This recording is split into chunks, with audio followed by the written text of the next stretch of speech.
How would you look at the risk of a hurricane? The season after we had 4 hurricanes on the East Coast, which was absolutely extraordinary, versus the year before. Rates got very low for risk premia. Acts of God will exempt. These were acts of men and women. In the United States this week, we see the Financial Crisis Inquiry Commission starting to hold public hearings at the start of this week. Show trial, show trial. No, tell me more. No, exactly.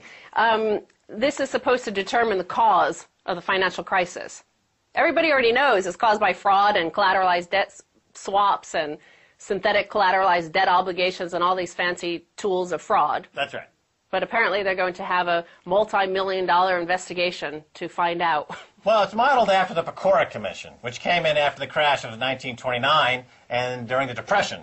And this is as a result of the Pecora Commission, of course, things like the Securities and Exchange Commission were established, the Glass-Steagall Act were established, but all that stuff's been wiped away, and the window of reform is now shut. Barack Obama has been captured by the bankers, and there will be no reform. That's my prediction.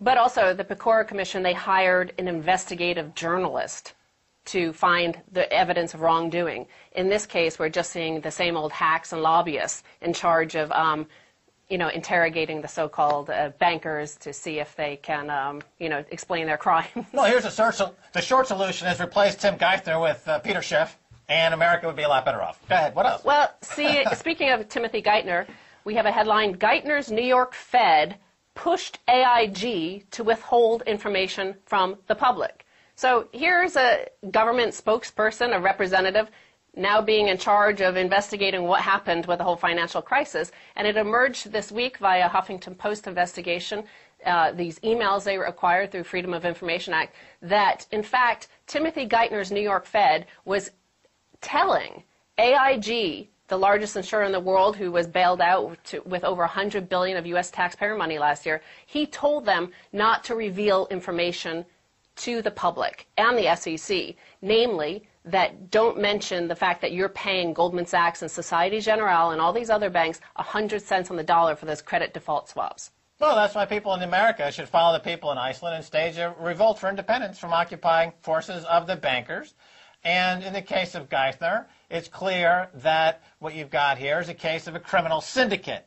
And the reason why they're having trouble prosecuting these criminals is because they refuse to treat them as a syndicate. So if they treat them one by one, individual fraud cases, they just shuffle all the liabilities and the bad debts to their buddies, whether it's in another bank or they place the blame in the rating agencies or some other politician. But they need to address the entire problem as racketeering as it is. Geithner is a racketeer. He is like, the gangsters of the 1930s, Al Capone, for example.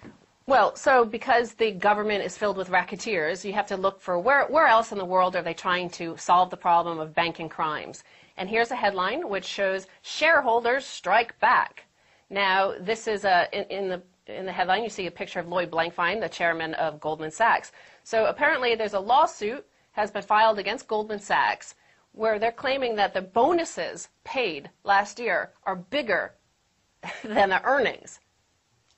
Oh, yeah. Well, I mean, the shareholders of Goldman Sachs aren't doing well. So in this so-called ownership society of America and capitalism, as they call it in America, the shareholders, which are supposed to reap the benefit of capitalism, are not getting as much as the insiders. That's not capitalism. As I said, Blankfein should convert to Islam along with Tiger Woods. The whole economy would be better off as a result. Well, Ken Brown is the shareholder who launched this lawsuit. And he's maintaining that last year in 2008, Goldman Sachs paid $4.82 billion in bonuses, but their earnings were only $2.32 billion. Thus, their bonuses were 259% more than their income. Right, and if they need extra money, they go to the government with either Geithner or Hank Paulson. They do an extortionary racket where they threaten to blow the place up. They're suicide bankers. Geithner, Blankfein, Jamie Dimon, Hank Paulson, they're suicide bankers. Just like the underwear bomber's a suicide guy who's trying to blow up people in Detroit. These guys are suicide bankers. Okay? And they threaten, either give us the money or we're going to blow everything up. Okay, that's why they're not only a criminal syndicate, but they're financial terrorists. Well, here's another campaign against Goldman Sachs, and this is another way of going around it. First, you have the shareholders suing him, Goldman Sachs, and now you have how the Teamsters beat Goldman Sachs.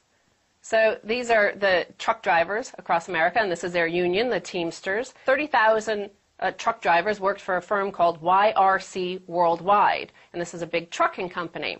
Now, they were introduced to a notion called basis packaging, and what this was is they needed to restructure their debt. So when you restructure your debt, you have to go to the bondholders. Apparently, the bondholders, the largest of them being Goldman Sachs, actually had bought credit default swaps on that debt, meaning they would actually make more money if the company went bust. If they whack the company. If they whack the company. Soprano, they whack the company. Well, they kill the company and they make more money. Well, you know, the mafia has had many run-ins with Teamsters and truck drivers over the years. That's right. Well, where's Jimmy Hoffa, by the way? Well, he is in this. Is he buried under Goldman Sachs' new building, their new Midtown headquarters? Underneath the foundation is Jimmy Hoffa. Well, James Hoffa Jr.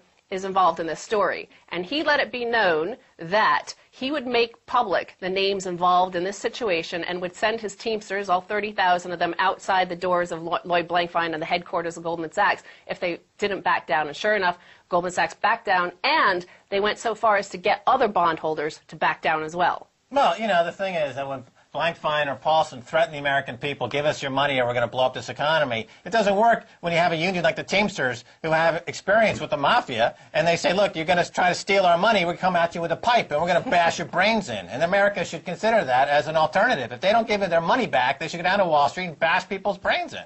But all of this is a problem of debts that cannot be repaid. So they will not be repaid. Right now, there are all sorts of rackets on trying to squeeze as many of the last pennies as possible. All I know is that first, you've got to get mad. You've got to say, I'm a human being.